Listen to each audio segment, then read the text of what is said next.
हृदय मंदिर के आराध्य परम पूज्य सदगुरु श्री महंत साहब जी, पूजा के योग्य सभी संत समाज, मैं चरण कमलों में सिर झुका के त्रिवार बंदी करता हूँ। बोलिए श्री सदगुरुदेव की जय।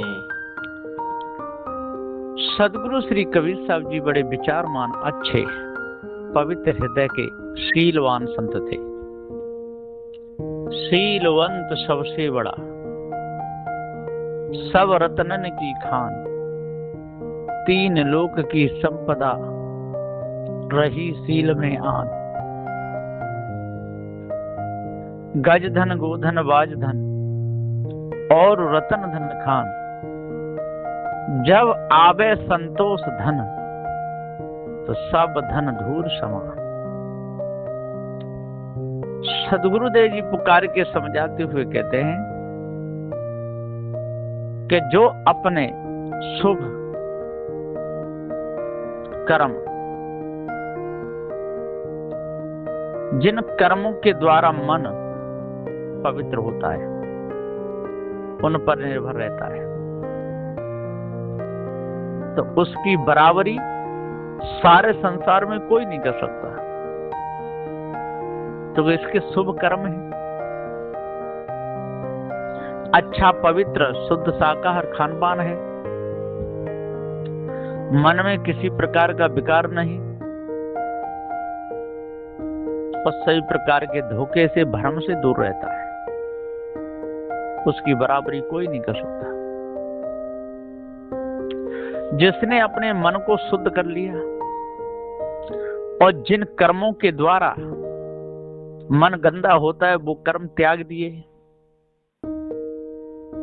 तो उसकी बराबरी सारे संसार में कोई नहीं कर सकता। वो पूर्ण रूप से आस्तिक है, और जो अपने ऊपर किसी देव की कल्पना करके बैठे हुए हैं, या आत्मा, परमात्मा, ब्रह्म जैसी कल्पनाओं में लगे हुए हैं, वो भूले हुए, भटके हुए। जिसने वैराग्य के साथ अपने मन को पवित्र कर लिया, उस वैरागी से बढ़कर सारे संसार में वैरागी और कौन हो सकता है। जिसने सभी प्रकार की झूठी मानंदी को त्याग दिया हो, जिसने विषय विकारों को अपने मन से निकाल दिया हो, उस त्यागी की बराबरी कौन कर सकता है। जिसने जड़ चैतन्य के भेद को अच्छी तरह समझ लिया हो और व्यापकवाद जिसने मिटा दिया हो, उस त्यागी की बराबरी और कौन कर सकता है।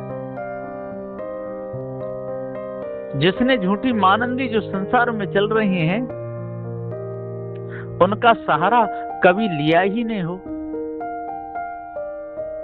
उसकी बराबरी कौन कर सकता है। कोई नहीं कर सकता। इंद्रिय जीत सबसे बड़ा, उससे बड़ा न कोई। सारे विश्व का वह गुरु, शीश नावे सबको। सबसे बड़ा होता है इंद्रिय जीत। जिसने अपनी इंद्रियों पर विजय प्राप्त कर ली, अब भला बताओ उससे बड़ा और कौन होगा सारे संसार में। वो किसकी आराधना करेगा, किसकी प्रार्थना करेगा, है? काल्पनिक देवों की कल्पना में वो क्यों फंसेगा। कभी नहीं। वो चेतन पूजा करेगा, जिन्होंने उसे जड़ चेतन का ज्ञान कराया है, उनकी प्रत्यक्ष में आमने सामने पूजा करेगा, आरती करेगा, भोजन बनाएगा, खिलाएगा, सेवा करेगा। सेवा में हर समय दिन और रात तैयार रहेगा। उन्हीं की अष्टयाम सेवा पूजा मन को पवित्र करती है। और जो लोग झूठी मानंदी में फंस करके अष्टयाम पूजा सेवा में लगे हुए हैं, वो समय बेकार जाता है, आकाश चला जाता है। इसलिए सदगुरुदेव जी पुकार के समझाते हुए कहते हैं, जीव दया जो करत नर, मन संशय मिट जाए, अंतःकरण शुद्ध हो, पाप न कोई आए। वो गंदे कर्म करेगा नहीं, कोई दोष उससे बनेगा नहीं, तो पाप उसके अंतःकरण में आएगा ही नहीं। पापी तो वही है जो कर्म विधान को ठीक ठीक नहीं समझ रहा, जिसकी खुशी दूसरे के ऊपर है। दूसरा खुश कर दे तो खुश हो जाता है, और दूसरा दुखी कर दे तो दुखी हो जाता है। जिसे अपने स्वरूप का ज्ञान ही नहीं, अपने से भिन्न मान मान के भूला हुआ है। मान मान बंधन तरावा, निज कर्तव्य में आप बदा। मान मान के ही तो ये जीव बंधन में आ रहा है। और मानंदी कैसी है कि जिसका कोई अता पता नहीं। ऐसी मानंदी सारे संसार में छाई है कि इसका अता न पता है। बिल्कुल धोखा छाया, बादल छाया हुआ है। बादल छाए गया अंबर में, सूर्य प्रकाश न दिख रहा, और विषय वासना छाई तन में, निज का स्वरूप न दर्श रहा, निज स्वरूप दर्शता ही नहीं। जैसे बादल अंबर में छाए जाते हैं तो सूर्य का प्रकाश दिखता नहीं, सूर्य तो है पर दिखता नहीं।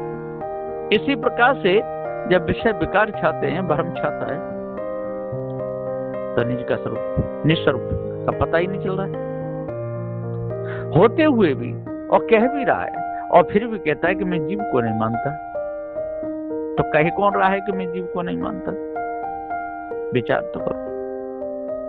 और जो व्यापक बात है, आत्मा को मानता है, जो है ताको माने नहीं, नाई का करे मान।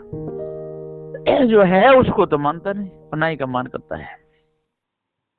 वही तो नास्तिक है।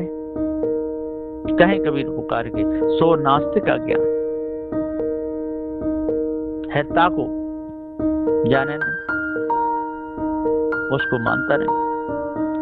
और जो है नहीं उसको मानता है। इसलिए तो ये मनुष्य दुखी है। दुखदाता कोई और नहीं, दूसरा है नहीं।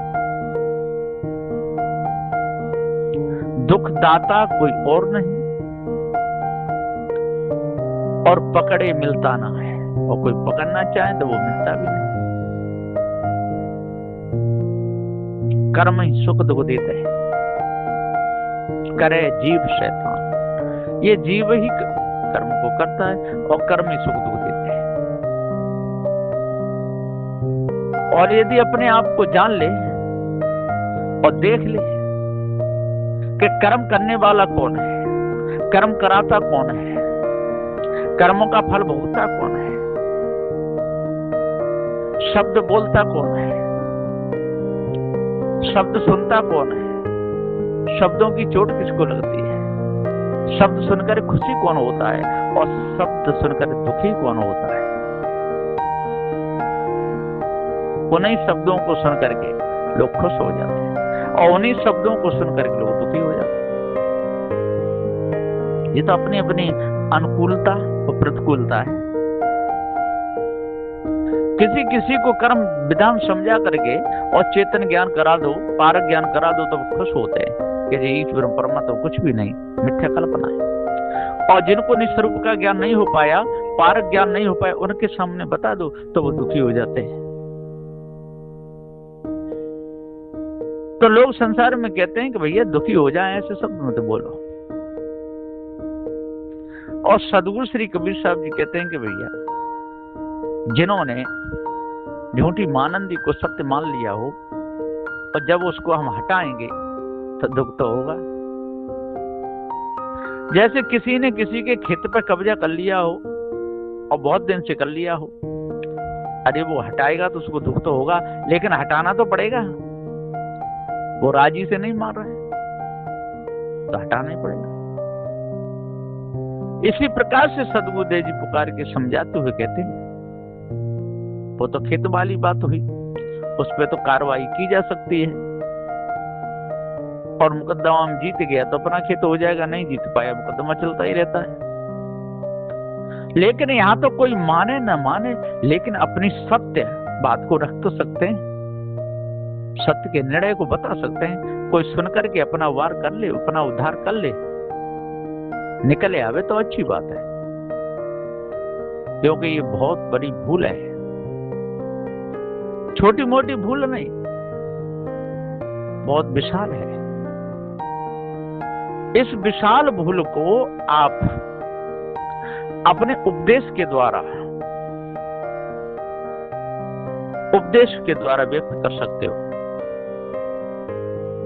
सुनकर के कितने लाभ उठाएंगे इसकी चिंता नहीं,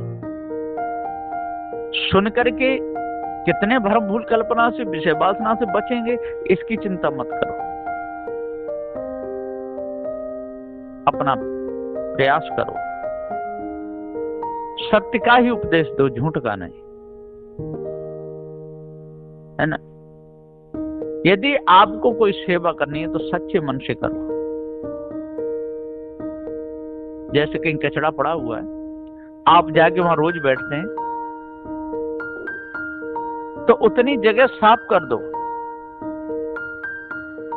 अब कोई कहेगा भैया तू जहाँ ये जगह साफ करता रहता है, जहाँ कोई आके बैठता तो नहीं है। अरे कि भाई मैं तो बैठता हूँ, कोई बैठे ना बैठे मैं बैठता हूँ, आप बैठ जाइए। ये चिंता मत करो कि मैं अकेला बैठता हूं तो साफ क्यों करूं, ऐसा नहीं। उतनी जगह साफ कर दो, कभी न कभी तो कोई आके बैठेगा ही। इसी प्रकार से अपने सत्य का उपदेश दो, झूठ को त्यागो। अरे कभी न कभी किसी न किसी जीव तनधारी मनुष्य के समझ में कोई न कोई बात तो आएगी, आएगी तो आएगी, नहीं आएगी तो नहीं आएगी।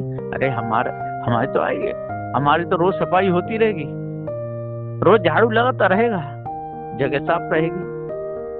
और कहो कि कोई आता है नहीं, हम अकेले बैठते हैं, इसलिए क्यों सफाई करें। तो वो भी आलसी बन जाएगा, और यदि करता रहेगा, हाथ पैर भी चलते रहेंगे, जगह ही साफ होगी, कोई आएगा तो अच्छा लगेगा। तो आवे तो ठीक, न आवे तो ठीक, लेकिन अपनी सफाई करने में क्यों पीछे रहना। इसी प्रकार से सदगुरुदेव जी कहते हैं कि कोई भ्रम भूल कल्पना विषय वासना से मुक्त नहीं हो रहा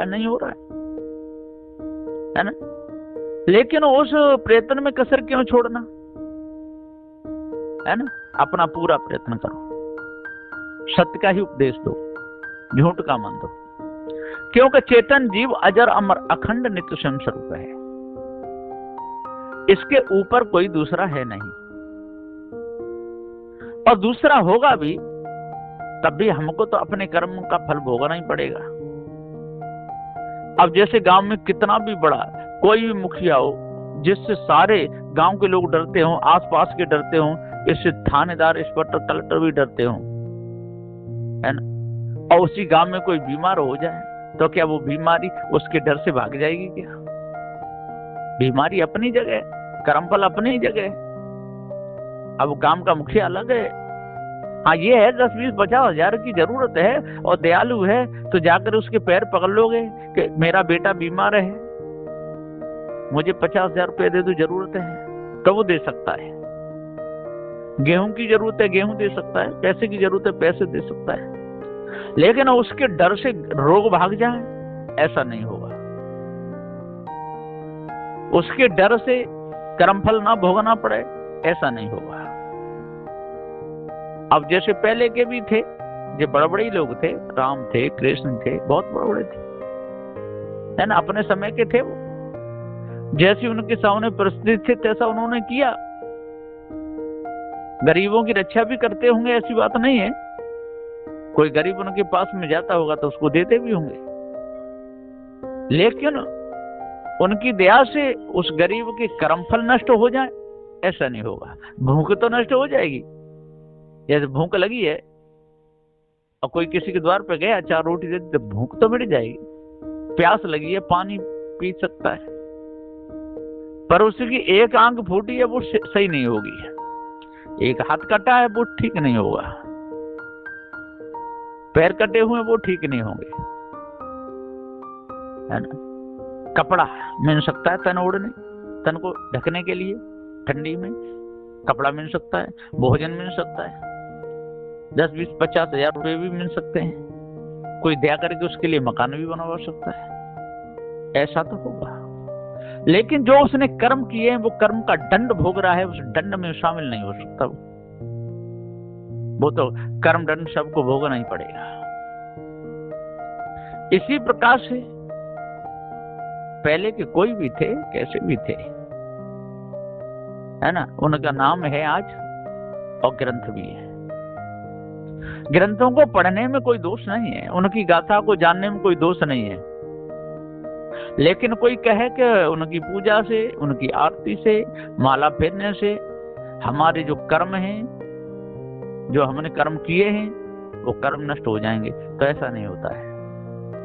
कर्म का फल तो भोगना ही पड़ता है, कर्म का फल सबको भोगना पड़ेगा। इसलिए सबसे पहले कर्मों को सुधारने पर लगना चाहिए, भ्रम को मिटाने पर लगना चाहिए। भ्रम जिसका मिट गया तो समझ लो सब कुछ मिट गया, और भ्रम जिसका नहीं मिटा तो कुछ भी नहीं मिटा। विषय विकार जिसके खत्म हुए तो समझ लो उसने विजय प्राप्त कर ली, और विषय विकार खत्म नहीं हो पाए तो कुछ भी करता डोले, कुछ भी कर ले, है ना। जब जिंदा पर वो पैसे दे सकता है, अन्न दे सकता है, सब कुछ दे सकता है, लेकिन जो दुख हो रहा है प्रारब्ध का वो तो हो ही रहा है, उसको कौन काटेगा। क्योंकि बकरे का गला तो आपने काटा था, मुर्गे का गला आपने काटा था, भैंसा ये गले आपने काटे थे, व्यभिचार, चोरी, हिंसा ये आपने किया था। कि जिसके नाम की माला फिर उसने किए थे क्या है, वो कर्म तो आपने किए ना, कि राम ने किए। बताओ, कहीं चोरी करी पकड़े गए हैं, तो चोरी आपने की कि राम ने की। विचार करो, आपने की तो कर्म का दंड आपका भोगना पड़ेगा, राम को नहीं। हिंसा आपने की और राम का नाम रट करके आप उन पापों को काटना चाहो तो ऐसा नहीं होगा। कृष्ण के नाम का जप करके पाप काटना चाहो ऐसा नहीं होगा, जो करेगा वो ही भोगेगा।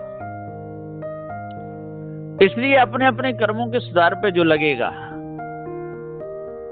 तो वो संसार में जीत जाएगा। और कर्म को न सुधारे, हवन ये करता रहे, खूब दान पुण्य भी खूब करता रहे, लेकिन कर्मों को सुधारने पर जोर ना दे तो उसको कर्म दंड भोगना ही पड़ेगा। सहायता वाले भी मिलते रहेंगे, ऐसी बात नहीं है, पैसे को सहायता वाले मिलते रहेंगे, क्योंकि आपने ऐसा किया है तो आपके साथ में होगा।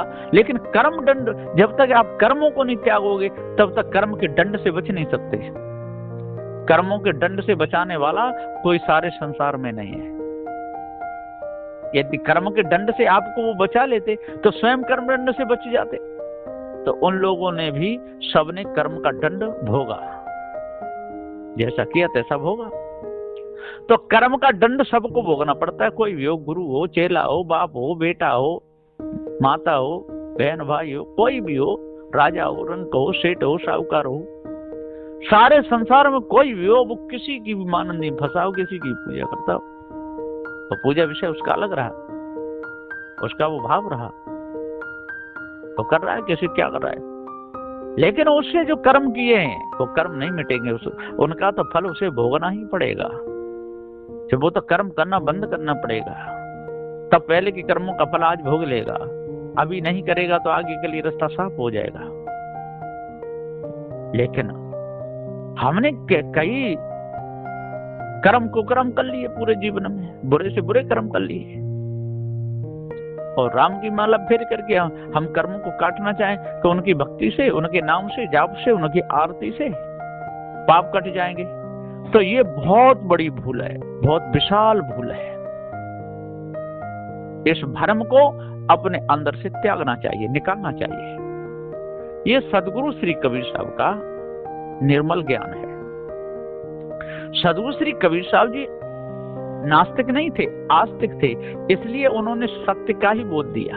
अस्ति ये चेतन जीवई अजर अमर अखंड नित्य स्वयं स्वरूप है।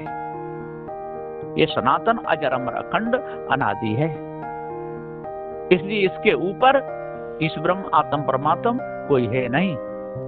आत्मा ब्रह्म परमात्मा की कल्पना मिथ्या झूठ है। सदगुरु देव जी पुकार के समझाते हुए कहते हैं, यदि एक देशी में यदि आप आत्मा को मानते हो तो फिर अलग अलग अपने अपने कर्मों को सुधार कर कल्याण क्यों नहीं करते?